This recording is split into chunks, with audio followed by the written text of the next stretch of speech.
Good morning, Breakfast with Bacon fans. My guest today has something very much in common with me. Dr. Ray Guarendi is an author. That's not what he has in common with me, though we do both have that in common. It's the topics. It's with the passion that God has put on his heart.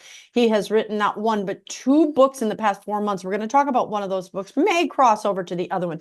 But the one that really impassioned me today is his most recent book, just came out a couple weeks ago, and it is called How to Get Along with Almost Everybody. And those of you that know me know that I'm the relationship doctor. And one of the things I do is help reconcile marriages, specifically those of people who are divorced or people who are estranged from a child or people whose spouse is having an affair. And how do you get along with your affair partner, even if you have to do it silently? Crazy stuff. But Dr. Guarendi wrote a whole book on that. What I really like, before I go to you, Doctor, is that the book is filled and written in a way that kind of encapsulates humor, which my whole doctoral dissertation was on humor in marriage, and hope. And here we are in the year of hope in the Catholic Church. And so I can think of two better things to keep in the back of your mind as we discuss how you guys can get along with everybody, almost everybody.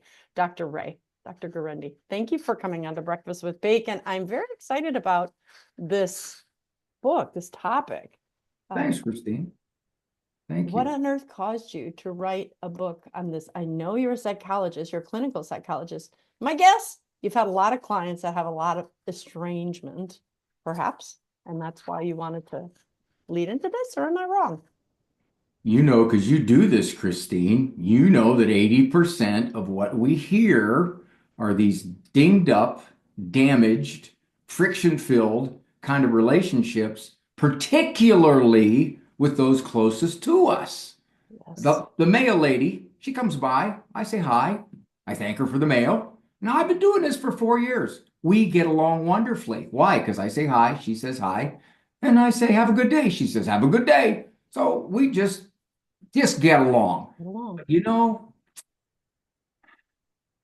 my brother-in-law, the guy that I have contact with 3, 4, 5 times a month, he's opinionated, and he can be snarky.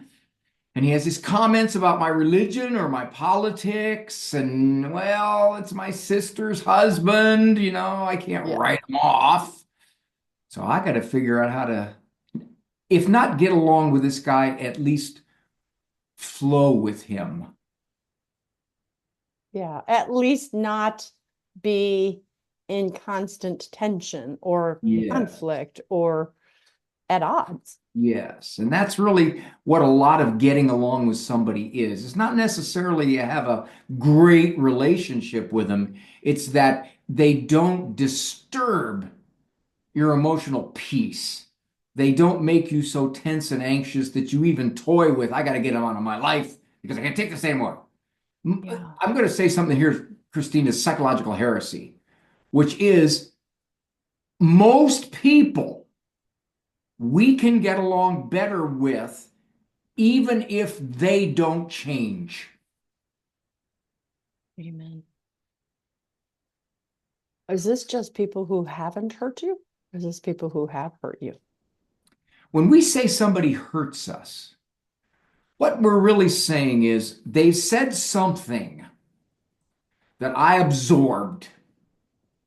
How could they say that about me? I don't deserve that. After all I've done for them, why would they do? I don't do that to them. So what we're saying is they had no right to say that.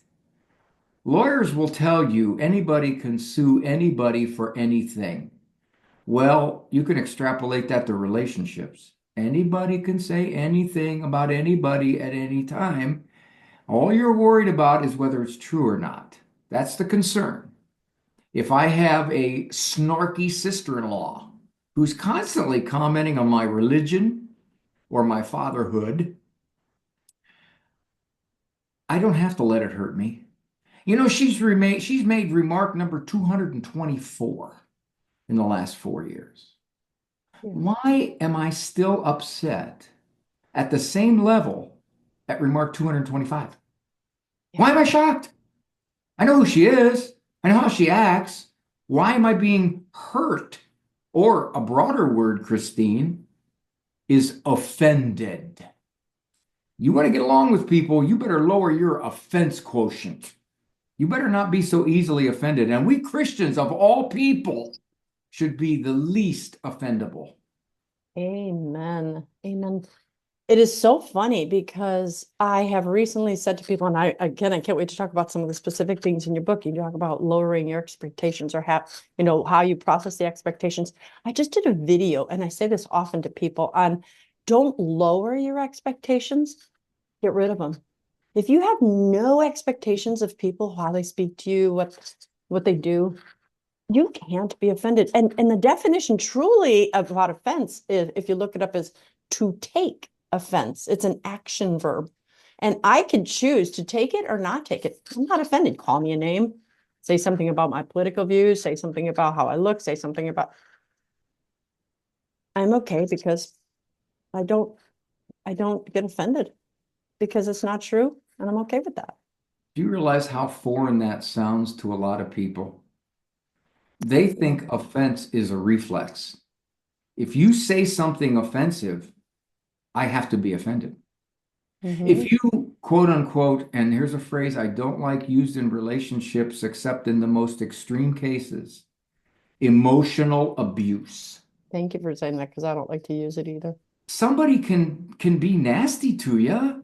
They can emotionally try to put you down, but for it to rise to the level of abuse, you have to allow that. You got to cooperate. That's right.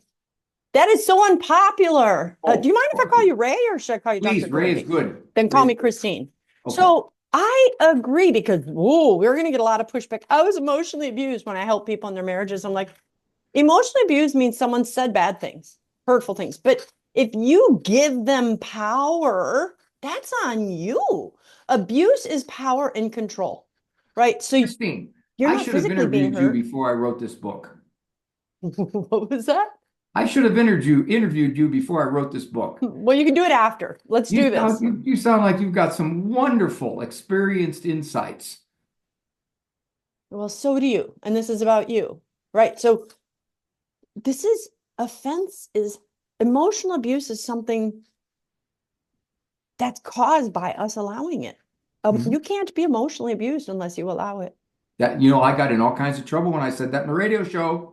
I immediately got emails that said, "How dare you say that? Go You are ahead. you are trivializing somebody's hurts and pains by saying that." You're not trivializing. So go ahead and answer that then. Use this platform to answer those people who have said that. There's three words, and I just from having talked with you this short period of time, I know you're going to be familiar with this, and you're probably going to look at it the same way I do. Narcissist, toxic, and emotional abuse. Those three are flung around with reckless abandon. I had a lady write me. She said, I've had a very difficult marriage for 30 years. I went to the internet and I found out why. I married My a husband narcissist is a narcissist. every time. That explains it all. Yeah. And that's I'm what we do. absolved of any fault because this is who he is. Exactly. I knew you'd agree. And interestingly enough, when we call somebody a narcissist, by implication, we're saying you're beyond reach. You need therapy. You need counseling. You can't expect me to be able to relate to you any better because you got pathology. Same thing with toxic. Christine, you probably run across this with the folks you deal with, but I've had a ton of older parents come into my office, decent people, these are not pathological people, whose children at age 25, 28, 32 have written them off because they went to a therapist and these adult kids badmouth their parents and their upbringing and their religion and their politics. And the therapist said, your parents sound toxic. And You need to set boundaries. what did you say to that? Because that's like, oh, I know. I know. I work with the adult parents, with the grown-ups. I have to say, look at this and recognize. I said, you know what you did wrong? I'm going to tell you what you did wrong. Okay, please tell us, Dr. Ray. You were human with your frailties and your foibles and your misjudgments and your temper loss. You were human. And that's what they're picking on. Yeah. I was estranged from a daughter, one of my daughters, for about 3 years.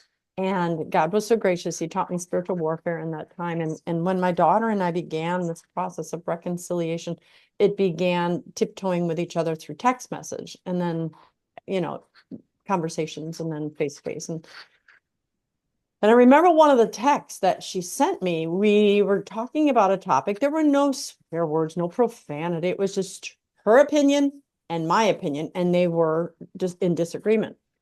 And her comment was, see, we can't get along. We are just toxic. This relationship is toxic. Again, same things her friends, her colleagues, society had told her. And because God had been training me, I gently said, no, daughter, this is not toxic. This is disagreement. You have a perspective and I have a perspective, and we love one another and we can work through this conflict. So I had to be able, with love, because we can't attack them or we make ourselves just as bad. But to be able to say, this is not toxic. Toxic is poison. We are not seeking to poison each other. We are seeking to love each other. And this is just something we have to get comfortable with. That conversation ended up being another one of the turning points because my daughter is more of a conflict avoidant person. That's her personality. Can she work on that? Absolutely.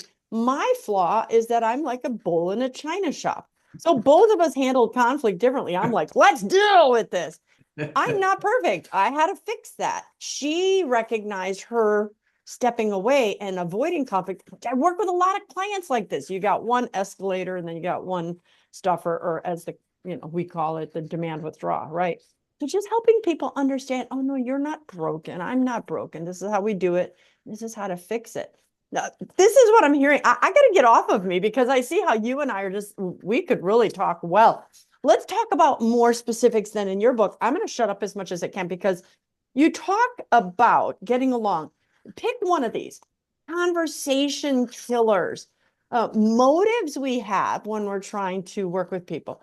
Listening, because we all stink. I think the vast majority of us stink at listening. How to take criticism. We already kind of started talking about expectations.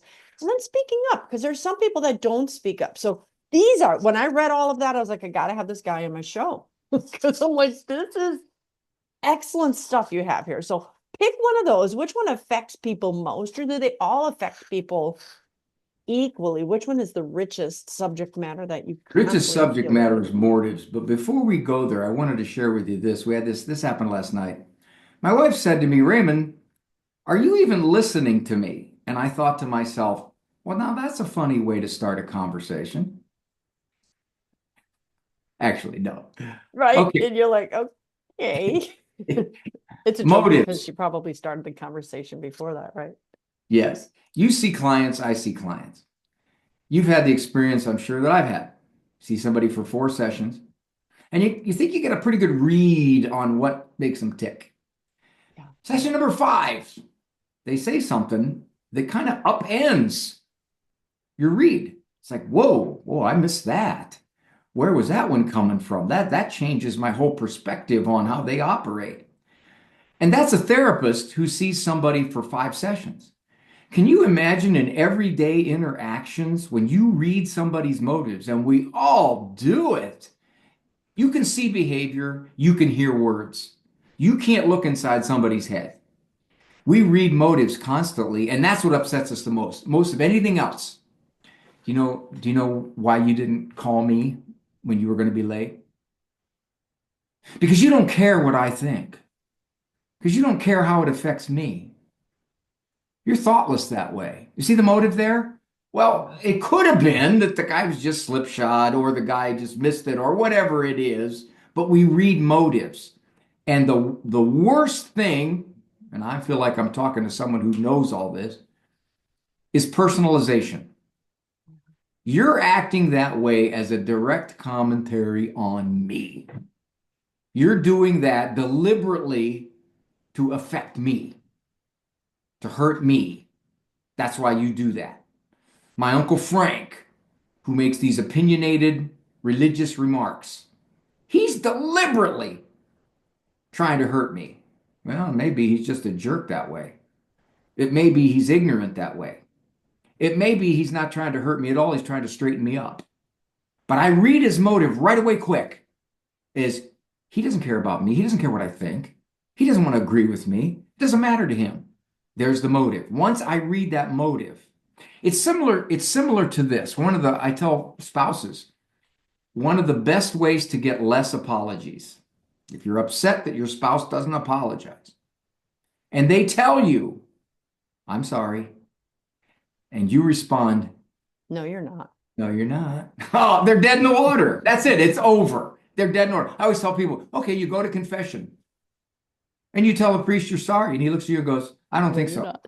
You know you're Gosh, not. that's a good example. What the heck? What do you mean? No, I'm not. I can't give you absolution. I'm reading your motives and I just don't think you're sorry. That'll do it.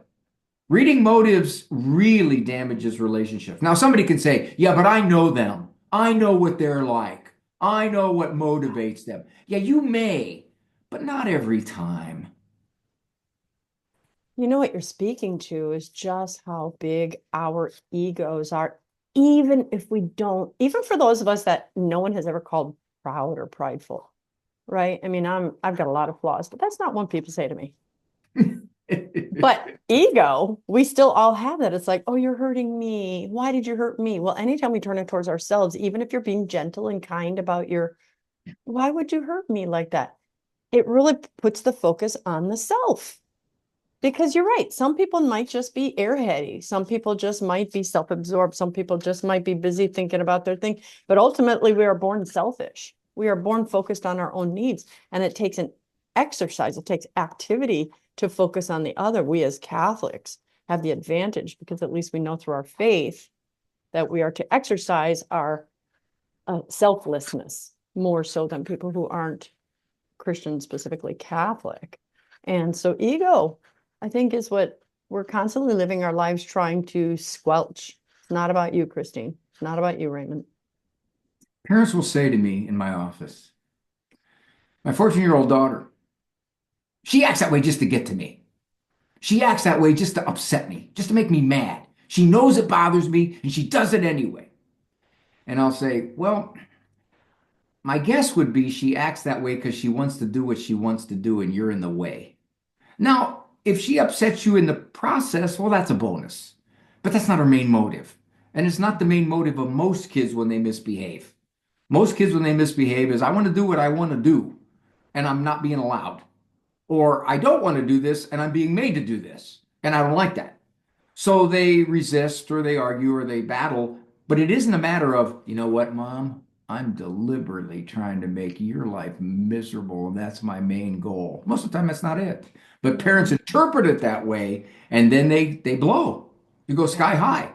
And they think, after all I'm doing for you, this is the kind of treatment I get. And that just is explosive.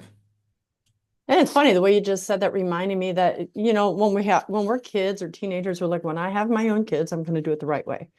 Right. So it's like we get in this power position.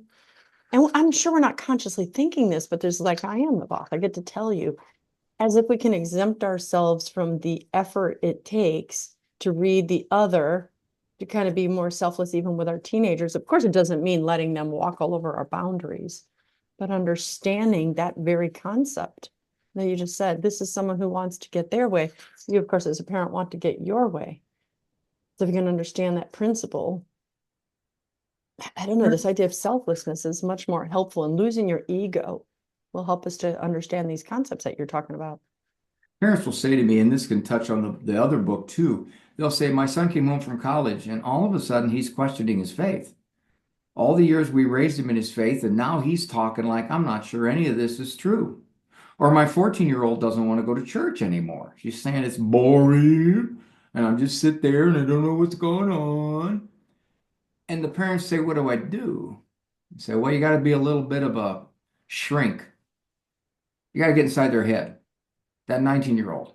So what are you hearing that's making you think that what you were raised with has got holes in it. I need to hear it. What are you hearing? How are you hearing it? What's going on? You get in their head. You don't Yeah. dispute them right away quick. I want to know what this is. Or the 14-year-old girl who comes home and says, I'm trans. How did that come about?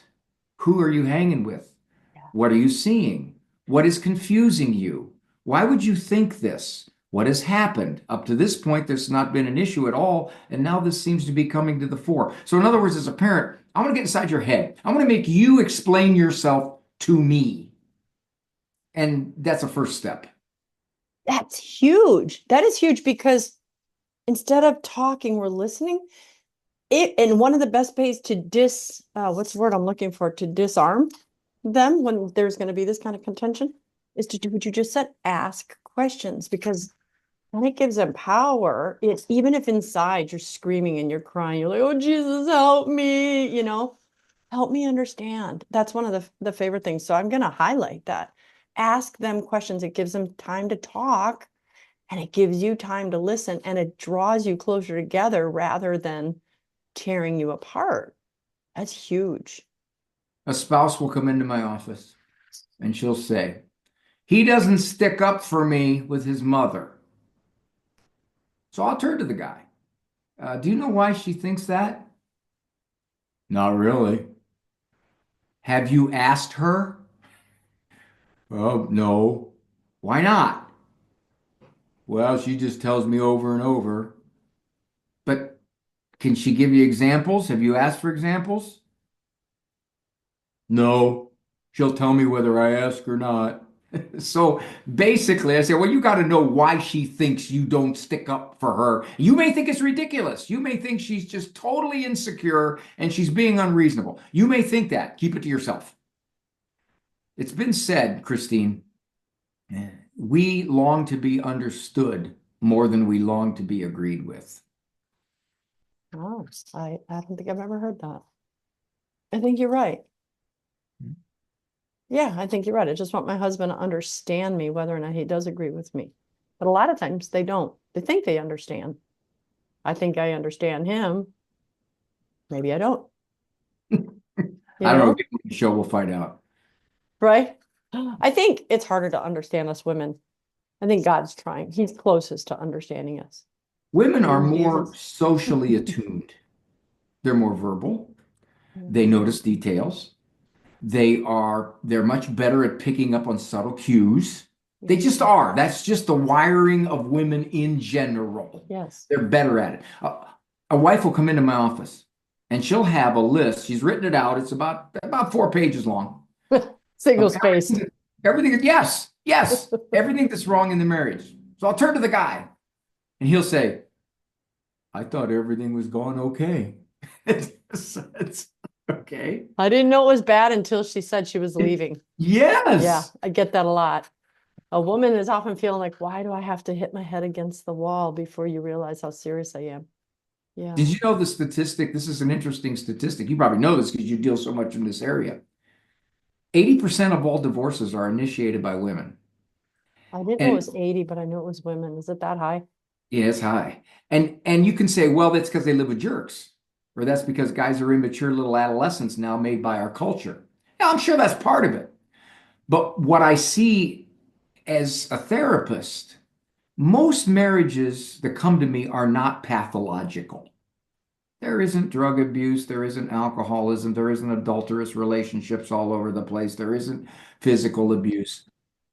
I just don't like you anymore. We just don't get along anymore. There's just so much about you that irritates me. It's that we just don't connect anymore, or I don't connect with you anymore. That's really what I see most of, at least the people who come to my office. So how do you help them connect? Because again, we're talking about, and I know you guys see it in the show notes there, you see the title of the show, but we're talking about Dr. Ray's book, How to Get Along with Almost Everybody. So what do you do when they say that? Can you help them like each other again? Can you help I have a them? couple of initial questions I ask. One, do you want to be here? You'd be surprised the answer to that, Christine. Do you want to be here in your office or do you want to be here Yes. in the stage of your marriage? Okay. Well, that's the next question. Do you Oh, want to okay. be here in this office? And one usually does more than the other. And sometimes, this is the worst case scenario, that one is coming in only to prove that Yeah. therapy isn't going to work, so he or she can leave. I tried therapy, didn't work. Our marriage is so deteriorated. We went to counseling, it didn't do any good at all. That's the first thing. Then the second question I ask is, are you wanting to leave your marriage?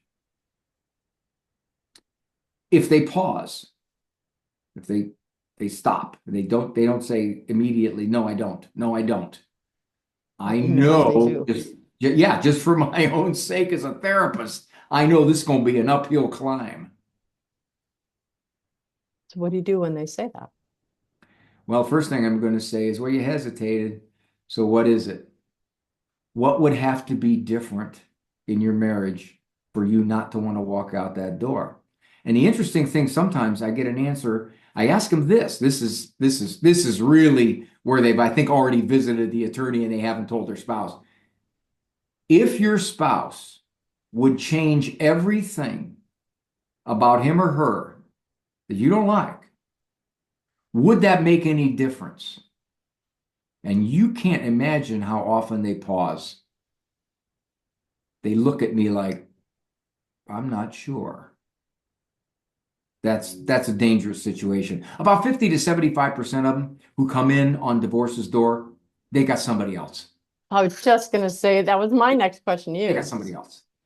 which really means the That, problem isn't my spouse as much, though God is going to use the situation to help them fix those things. It's really, I've got my foot in another door and yes.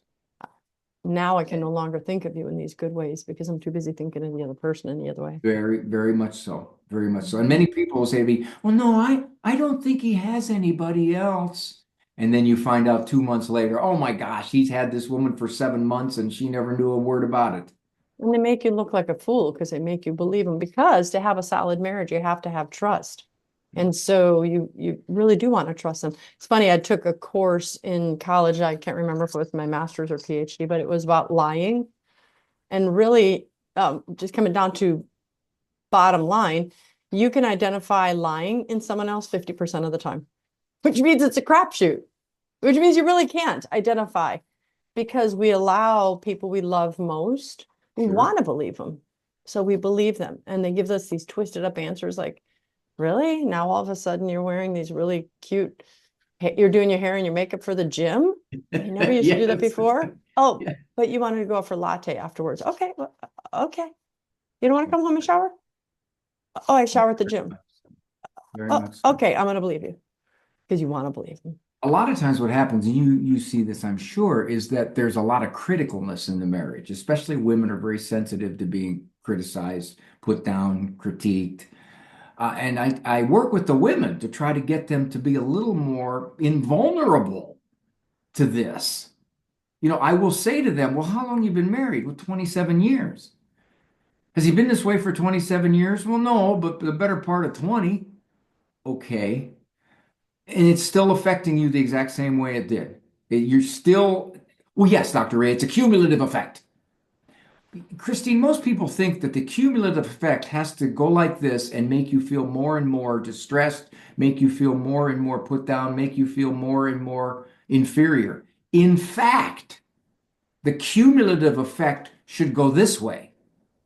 It should have less credibility. Tell me why. Well, because it's a reflection of who that person is. Somebody that I respect, like my wife. If she comes to me and she says, Ray, you know what you did when we were at that party? No, honey, what did I do? And she tells me. Now I know she's not trying to be critical of me. So she carries credibility. But if I'm married to a woman who every time I'm out in public, she's got some comment about what I did wrong, how I did it wrong, whatever foible or faux pas, after a while, she's lost a lot of credibility. So when she tells me number 194 critique of my social conduct, it doesn't carry the same weight. And when it doesn't carry the same weight, I don't get as upset. But a lot of people can't do that. They'll say this. They'll say, I have been asking my spouse for 20 years, pick up his socks, pick up his socks. And I'll say, so you think why he doesn't pick up his socks? Well, he doesn't care what I think. Comes back to motives. Yeah, he doesn't care what I want. I go, well, he could be just a ditz, and he could be just kind of a terrible habit. Or And just a bad housekeeper, and he yeah, doesn't he's notice just it. not good at this. Why are you still upsetting yourself about this? When I got married to my wife, she left cupboards open. And I would tell her, honey, you left your cupboards open. Oh, yeah, yeah, okay, Ray, okay, Ray. And I'd come in the next day and cupboards would be open. So I figured I'm a highly trained communicative professional. And all I got to do is explain this. Use I messages, not you And messages. she'll get it. Win-win scenarios and active listening Yeah. and more stickers on her sticker chart. Well, the cupboards were still open. So Christine, one day, out of the 12 cupboards, 7 of them were open. So I opened the other 5. So she came down and saw all 12 of them open. And she knew. She didn't do that. She knew I had a hand in that. And later I thought to myself, Ray, what a jerk. Your wife leaves cupboards open. She's a wonderful person. And you are magnifying this little foible to that size? And that's what marriages do, Christine. You know that. They take these little irritants and they make them huge. In one of the chapters, I think I quoted George Carlin. He said, don't sweat the petty things and don't pet the sweaty things, which is a great line because so much of these marriages are chronic irritants that build rather than saying, I'll give you another concrete example. Wife will come into my office and says, I'm really uncomfortable with the way he disciplines. How's that? Well, he just seems so imperious. I said, is he a bad dad? Oh, no, he's a wonderful dad. You have any doubts about how much he loves those kids? Oh, no, he loves them tremendously so. Is he harsh? No, he's not harsh. He's just very confident and commanding.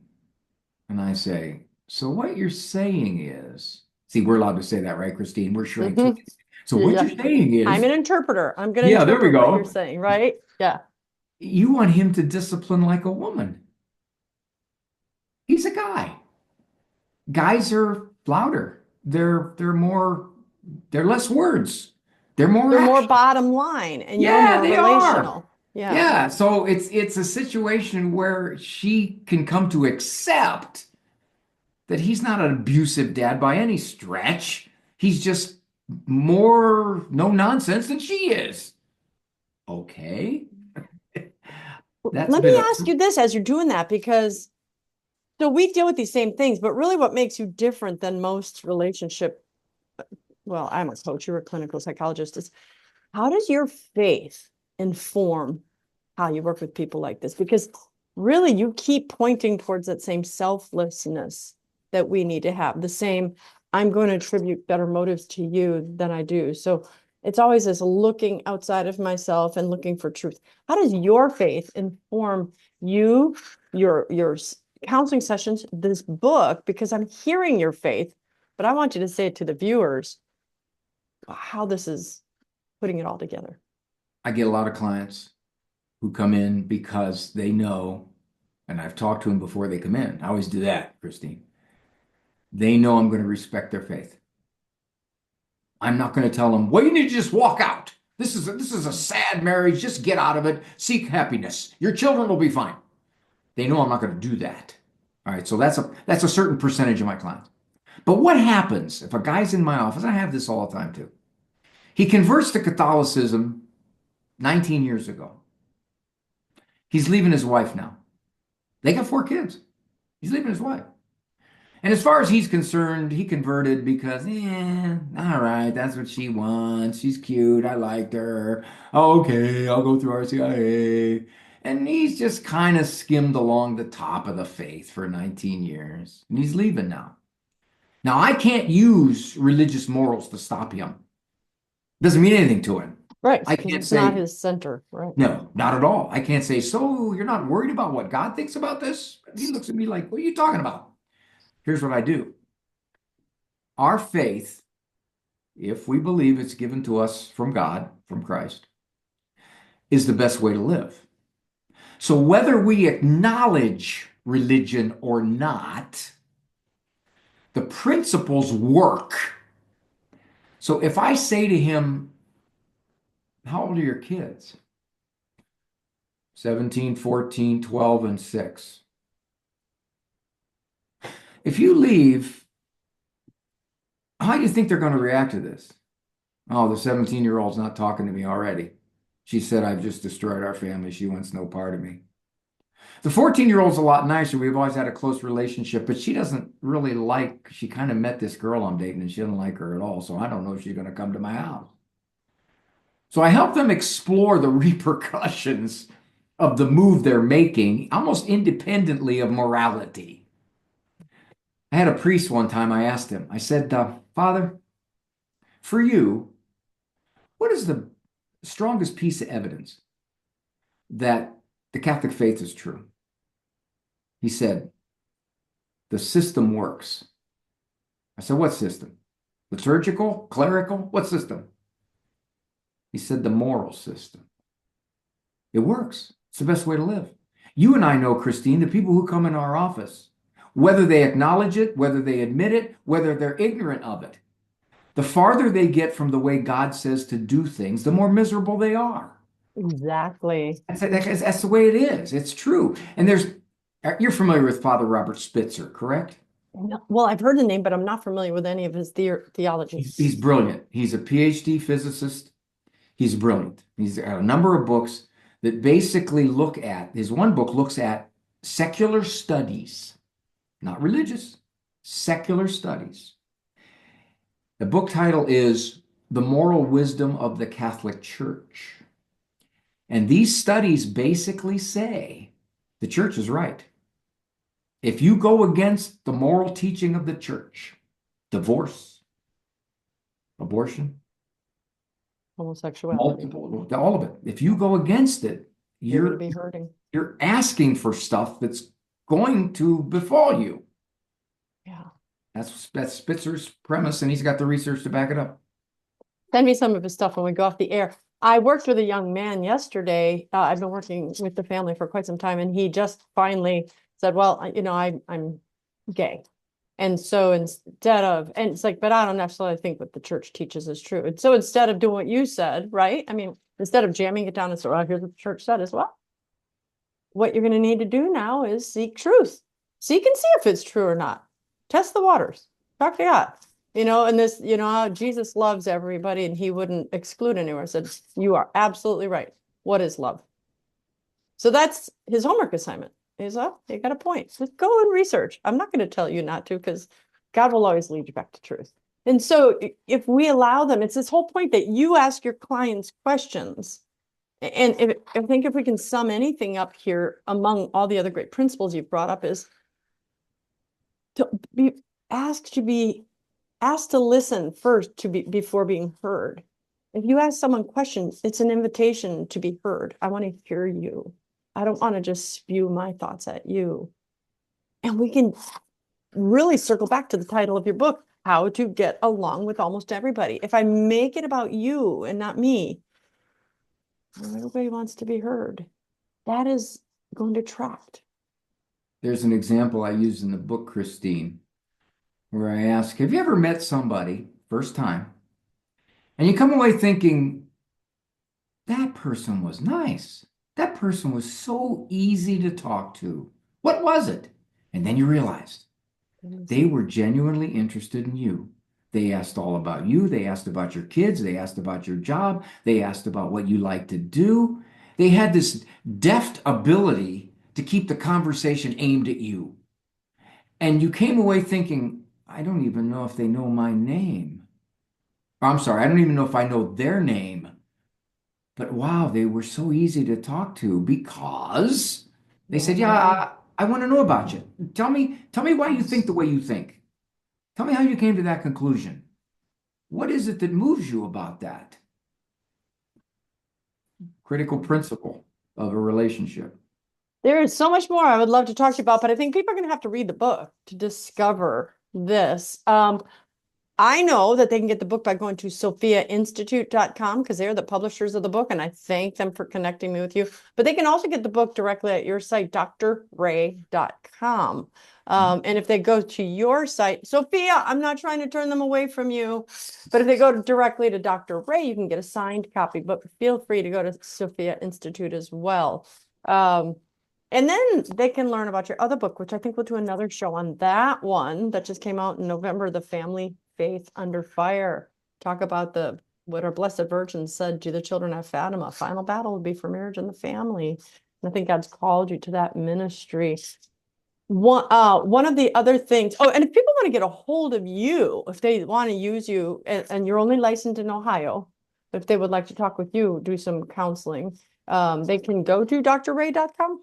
Yeah, and most of what happens is they book me for speaking engagements. That's Oh, typically the I way. forgot to ask you about that. So you obviously come and speak. Excellent. Excellent. So I will connect them to that link if they want to hire you for speaking, also to get your book and also to go to Sophia Institute. But I ask my guests, this same question at the end of every show. It is, name one thing you would have our listeners do differently as a result of something they heard today. Give the people who know you a more pleasant personality. Mm, good point. Are you the kind of person people want to like? Yeah, that's a very good one. Let me throw in one more. When I die, it's a fill in the blank. When I die, I will know my life has been a success if. I get to heaven. That's The a good major answer. success. That's success. It's like the old joke, three guys are looking into a fella that just passed away. And the one fella says, "You know what I think I'd like people to say about me? I'd like him to say when they're looking at my coffin, he was a good dad, a good father." Second guy says, "Yeah, I'd like him to say he was just a faithful disciple of Jesus." And the third guy says, "I think I'd like him to say, look, he's moving." Yeah. Oh, that's funny. Um, Dr. Ray Guarendi, you have been such a pleasure. It's nice to talk to someone who has this same passion for reconciling relationships. I pray that the Lord really blesses your ministry. Are you on social media at all, or do they Yes, just go to ma'am. drray.com? Where I can have they an find you? Instagram and a Facebook. I don't manage it. I You look, got you're talking to people. a guy that no technical ability whatsoever. I wore my garage door opener so people would think I had a pager. So Oh gosh. I have Yeah. no technical ability, but I have people who handle it. I'll have my people Picture talk to old. your people, right? Yes. Well, follow Dr. Ray on his social media channels. Follow me as well. Share this show with your friends who you think could benefit from it. Go to my website and you can see all the shows that I have done. God has given me some amazing guests because it's all about how do we draw closer to God. And in this case, how do we draw closer to God by drawing closer to maybe those people who aren't as easy to get along with? Because let's face it, Jesus loves you and you're not always easy to get along with. And I think we have to act like Jesus in that way. But you can follow me as well on Instagram, Facebook, X, Rumble, and I'll definitely go to my website, breakfastwithbacon.com, and you can watch some of these shows there as well. And I'm trying to think what's the other stuff. Oh, and start pretty soon. You're going to go to the website truthspeakers.com. We're going to tell you about Father James Blunt coming to Virginia Beach as a keynote at our next Disrupting the Culture with Truth conference. And if your marriage is struggling, if your spouse has left you and you're interested in joining my Standers ministry, Sacred Standers, people who are standing for marital reconciliation while their spouse is cheating on you, has left you, divorced you, annulled you, You want to be one of the sacred standards. We will teach you, God will teach you through this community of other believers how to stand for your marriage, even when you're standing alone. And we've already had over 35 reconciliations of people who once said, I'm never getting back with you.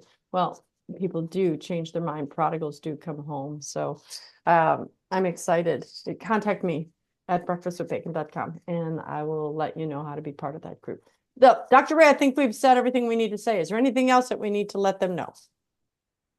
I like the way you think. Me too. I think we are like-minded. Let's save some marriages, save some relationships. And you're going to come back on again. We're going to talk about your other book. I'd be All right. delighted. Let's set that up soon. All right. For the rest of you, Dr. Ray is a very popular man. He's got to go speak someplace. So I'm going to let you go. Let's see if he can psychically know how I end my shows. All right. Do you remember this? I think you can do it. All right. I am Dr. Christine Bacon. You've been watching Breakfast with Bacon. And I'd like to remind you always to live your life With the sunny side up. yes.